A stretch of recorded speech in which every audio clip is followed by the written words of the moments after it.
Kata Nabi, kalau ada seorang laki-laki tidur malam dalam keadaan lelah karena seharian bekerja di waktu siangnya untuk menghidupi keluarganya, untuk mencari nafkah bagi keluarganya, untuk menjemput rizki yang halal bagi keluarganya, bata maufuron lah, dia tidur dalam keadaan Allah mengampuni dosa-dosanya.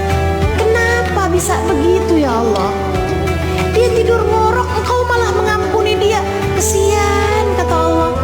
Kesian, seharian nyariin nafkah buat kamu, kesian saya. Aku ampuni dosa-dosanya selagi dia tidur itu. Masya Allah, segitunya dia tidur lelah dari kerja seharian yang bukan buat Allah tapi buat kamu.